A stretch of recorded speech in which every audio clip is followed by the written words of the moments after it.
Hello students, welcome to my YouTube channel Eklavya official. देखिए students, आपको इस चैनल पे क्लास 11 12 बीएससी एमएससी फिजिक्स की टॉपिक्स की सुपर इजीएस्ट एक्सप्लेनेशन देखने को मिलती है। और आज का जो हमारा टॉपिक है वो है क्लास 12 चैप्टर 2 का पैरेलल प्लेट कैपेसिटर।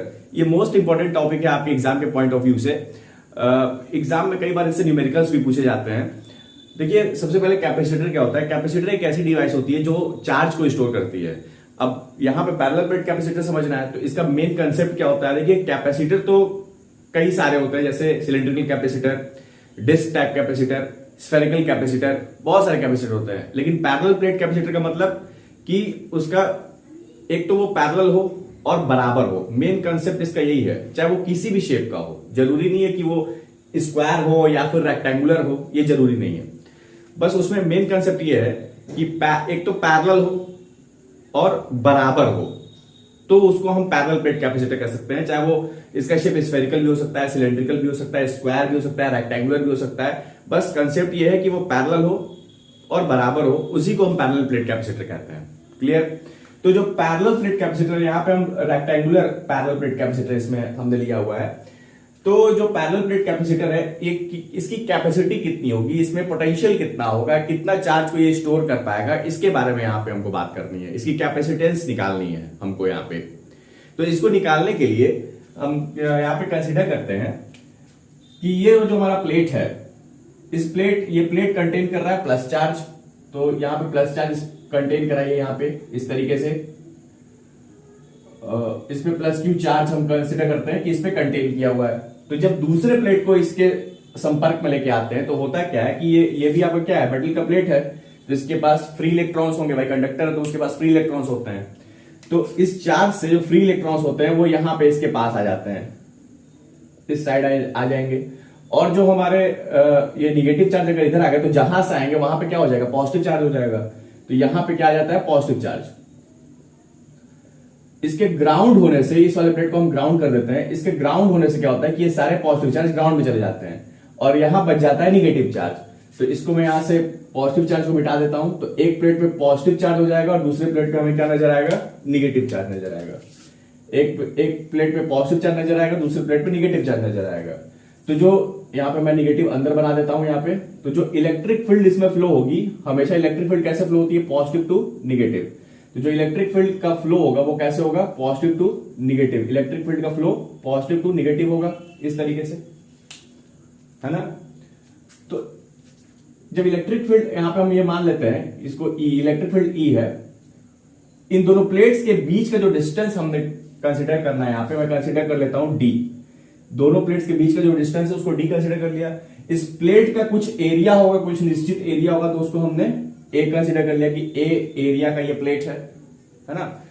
तो यहां पे अब दो प्लेट्स है, दो इलेक्ट्रिक फील्ड फ्लो हो रही है। तो इन दोनों के बीच का इलेक्ट्रिक फील्ड कितना होगा, कुछ होगा ना इसके बीच का इलेक्ट्रिक फील्ड। तो अगर सिंगल प्लेट होता तो उसका जो इलेक्ट्रिक, अगर सिंगल केवल प्लेट होता तो उसका जो इलेक्ट्रिक फील्ड होता है वो होता है E equal to sigma upon में 2 एप्सिलॉन नॉट। ये होता है सिंगल प्लेट के लिए। लेकिन अगर दो प्लेट आपस में पास पास है, तो दो प्लेट आपस में पास पास है, उसमें इलेक्ट्रिक फील्ड का डायरेक्शन, देखिए इलेक्ट्रिक फील्ड का जो डायरेक्शन होता है वो हमेशा हाई पोटेंशियल से लो पोटेंशियल की तरफ होता है। तो इसमें इलेक्ट्रिक फील्ड है। अब दोनों प्लेट के बीच का जो इलेक्ट्रिक फील्ड होगा वो कितना होगा, एक प्लेट का सिग्मा अपॉन में 2 एप्सिलॉन नॉट, तो दो प्लेट के बीच का तो सिग्मा अपॉन में 2 epsilon naught plus sigma upon में 2 एप्सिलॉन नॉट, दोनों जुड़ जाता है, एड अप हो जाता है। तो इसका जो इलेक्ट्रिक फील्ड होगा E is equal to sigma upon में 2 एप्सिलॉन नॉट, सिग्मा अपॉन में 2 epsilon naught plus sigma upon में 2 एप्सिलॉन नॉट। तो E is equal to 2 sigma upon में 2 एप्सिलॉन नॉट हो जाएगा, कट जाएगा। तो E is equal to sigma upon में एप्सिलॉन नॉट हो जाएगा। तो ये बात आपको समझ में आई कि दो प्लेट्स के बीच का जो इलेक्ट्रिक फील्ड होगा, मतलब इसके बीच का जो इलेक्ट्रिक फील्ड होगा वो सिग्मा अपॉन में एप्सिलॉन नॉट होगा। अब सिग्मा अपॉन में एप्सिलॉन नॉट, इसका इलेक्ट्रिक फील्ड मिल गया। तो इसका ये सरफेस है, इसकी कुछ सरफेस चार्ज डेंसिटी होगी। तो सरफेस चार्ज डेंसिटी को किससे डिनोट करते हैं, सिग्मा से। Sigma equal to Q upon में ए होता है। तो चार्ज पर यूनिट एरिया कोई सरफेस चार्ज डेंसिटी हम लोग सिग्मा बोलते हैं, है ना। तो इसको अगर 1 कर दें, इसको अगर हम इसको 1 कर दें, इसको हम 2 कर दें, तो यहां पे हमको किसकी वैल्यू पता है, सिग्मा सरफेस चार्ज डेंसिटी की वैल्यू पता है और यहाँ पे इलेक्ट्रिक फील्ड की वैल्यू पता है। सिग्मा की वैल्यू क्यू अपॉन में है, इसको उठा करके हम यहां पुट कर सकते हैं। तो यहां पे लिख सकते हैं putting the value of equation 2 in 1 we get क्या हो जाएगा, E is equal to sigma की वैल्यू पता है Q अपॉन में A, यहां पे रखेंगे Q अपॉन में A, ये एप्सिलॉन नॉट पहले से था तो E equal to Q upon में A एप्सिलॉन नॉट या एप्सिलॉन नॉट A, ये वैल्यू आपकी इलेक्ट्रिक फील्ड की आ जाएगी। मींस हमारा इलेक्ट्रिक फील्ड हमको मिल गया कि इन प्लेट्स के बीच में कितनी इलेक्ट्रिक फील्ड है, ये हमें यहां पे मिल गया। तो अब इलेक्ट्रिक फील्ड मिल गया हमको, कैपेसिटेंस निकालना है तो कैपेसिटेंस का फॉर्मूला क्या होता है, Q इक्वल टू CV से निकाले, Q इक्वल टू CV से, तो C कैपेसिटेंस निकाला, C equal to Q upon में V होता है। तो यहां पे हमको क्या चाहिए, देखिए निकालने के लिए हमको V पोटेंशियल चाहिए ना, C equal to Q upon में V, हमको पोटेंशियल चाहिए। तो जब पोटेंशियल चाहिए तो दोनों प्लेट के बीच का पोटेंशियल डिफरेंस हमको चाहिए होगा, तभी तो हम कैपेसिटेंस कैलकुलेट कर पाएंगे। तो हमें क्या करना है, C equal to Q upon में V मींस हमको पोटेंशियल डिफरेंस कैलकुलेट करना है। और बहुत खूबसूरत रिलेशन मैंने पढ़ा रखा है, पोटेंशियल डिफरेंस और इलेक्ट्रिक फील्ड के बीच का रिलेशन होता है। क्या होता है रिलेशन, ये होता है देखिए, E is equal to minus dV upon में dr, ये बहुत मोस्ट इंपॉर्टेंट रिलेशन है। और ये रिलेशन जो है मैं पहले बता भी चुका हूं, पढ़ा भी चुका हूं। E is equal to minus dV upon में dr, ये dV क्या हमारा पोटेंशियल डिफरेंस है और dr क्या हमारा डिस्टेंस है। और निगेटिव साइन किस लिए लग रहा है, तो देखिए निगेटिव साइन जो होता है वो रिप्रेजेंट करता है इलेक्ट्रिक फील्ड के डायरेक्शन को। मींस इलेक्ट्रिक फील्ड का जो डायरेक्शन होता है वो पॉजिटिव पोटेंशियल से हमेशा मींस हाई पोटेंशियल से हमेशा लो पोटेंशियल की तरफ होता है, या डिक्रीजिंग पोटेंशियल की तरफ इलेक्ट्रिक फील्ड का डायरेक्शन होता है। यही हमारा निगेटिव साइन बता रहा है। यहां पे जो डिस्टेंस dr है उसको हम क्या कंसीडर किए हैं, d कंसीडर किए हैं। अगर d डिस्टेंस कंसीडर किए हैं तो इसका पोटेंशियल क्या कंसीडर कर लेंगे, v कंसीडर कर लेंगे।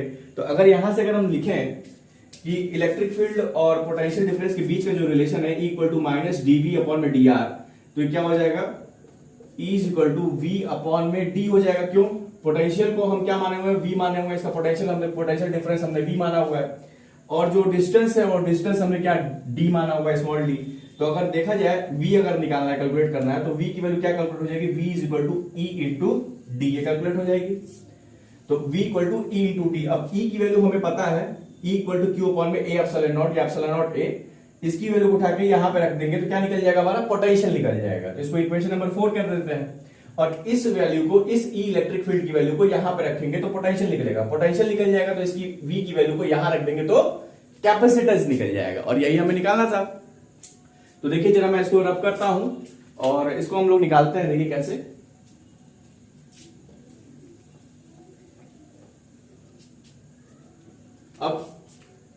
अब इस इलेक्ट्रिक फील्ड E की वैल्यू को उठा करके हम यहां रखेंगे, using equation 3 in 4 we get, using equation 3 in equation 4 we gate,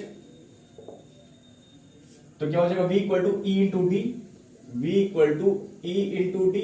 अब E की वैल्यू हमको पता है कितनी है, इतनी है, आप रखते हैं तो यहाँ पे E की वैल्यू को यहाँ पे रख देते हैं Q अपॉन में एप्सिलॉन नॉट A, और ये D आपका पहले से था, तो V की वैल्यू कितनी आ गई, Q अपॉन में epsilon naught A into D। अब इस V की वैल्यू को हम उठा के यहां रख सकते हैं, इसको इक्वेशन नंबर स्टार कर लीजिए, फॉर्मूला, ये तो फॉर्मूला है, ये सबको पता है।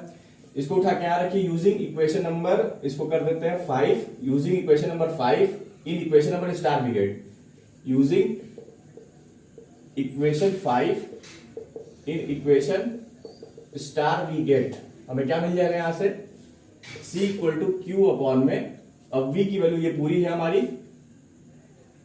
Q D अपॉन में एप्सिलॉन नॉट A, ये कट जाएगा तो क्या आ जाएगा हमारी कैपेसिटेंस की वैल्यू बेटा, यहां से C इक्वल टू एप्सिलॉन नॉट A अपॉन में, या A एप्सिलॉन नॉट A या एप्सिलॉन नॉट A कहिए, जो भी कहिए, अपॉन में D हो जाएगा। तो ये आपकी कैपेसिटेंस की वैल्यू हो गई। तो ये जो कैपेसिटेंस की वैल्यू निकाली हमने, यही हमें कैपेसिटेंस की वैल्यू हम कैलकुलेट करनी थी। यहां पे हमें ये देखना है कि कैपेसिटेंस जो है किस किस चीजों पे डिपेंड करता है। तो सबसे पहले जो कैपेसिटेंस है वो एरिया पे डिपेंड कर रहा है, और किस पे डिपेंड कर रहा है, electrical permittivity in free space पे, मतलब एप्सिलॉन नॉट पे डिपेंड कर रहा है। तो यहां पे देखिए पहले C जो है A पे डिपेंड कर रहा है, मींस C A पे डिपेंड कर रहा है, यानी एरिया जितना ज्यादा होगा प्लेट का, कैपेसिटेंस उतनी ही अधिक होगी। मींस इस प्लेट का एरिया जितना ही ज्यादा होगा, जितना ज्यादा एरिया कंटेन करेगा ये प्लेट, उतनी ही ज्यादा उसकी कैपेसिटेंस की वैल्यू होगी। और दूसरा किस पे डिपेंड कर रहा है, एप्सिलॉन नॉट पे। तो सी अगर एप्सिलॉन नॉट पे डिपेंड कर रहा है यानी वैक्यूम या एयर में रहने पे अगर कैपेसिटेंस कैलकुलेट कर रहे हैं तो एप्सिलॉन नॉट की वैल्यू पुट करेंगे, या फिर आप ये देखिए अगर इसको किसी मीडियम में रख रहे हैं तो एप्सिलॉन नॉट की जगह पे एप्सिलॉन आ जाएगा और उसकी वैल्यू होगी वो हम इसको रखेंगे। मींस डायरेक्टली किस पे डिपेंड कर रहा है, एप्सिलॉन नॉट या एप्सिलॉन पे, या फिर आप कह सकते हैं कैपेसिटेंस मीडियम पे डिपेंड कर रहा है। ठीक है, और इसके इनवर्सली प्रोपोर्शनल क्या है, डी। अब देखिए यहाँ पे एक और एक चीज यहाँ पे समझ में आ रहा है कि C is inversely proportional to 1/d। तो इसका क्या मतलब हुआ, डिस्टेंस जितना कम रहेगा कैपेसिटेंस उतना ज्यादा होगा। मींस इन दोनों के बीच का जो डिस्टेंस है ये डी जो जितना है, जितना ये कम रहेगा कैपेसिटेंस उतना ही अधिक होगा। तो यहां से ये सारे कंक्लूजन हम यहाँ पे कंक्लूड कर पा रहे हैं, ये सारी चीजें हमको यहां से समझ में आई। और जो कैपेसिटेंस की वैल्यू निकली हमारी वो for parallel plate capacitor C equal to A epsilon naught upon में D निकली। तो उम्मीद करूंगा कि ये छोटा सा टॉपिक था लेकिन मोस्ट इंपॉर्टेंट टॉपिक था, आप सभी बच्चों को समझ में आया होगा। अगर आज का क्लास सभी बच्चों को समझ में आया तो वीडियो को लाइक और चैनल को सब्सक्राइब जरूर कीजिएगा स्टूडेंट्स, और टेलीग्राम चैनल को ज्वाइन कर लीजिएगा for notes and for more updates. Thank you so much.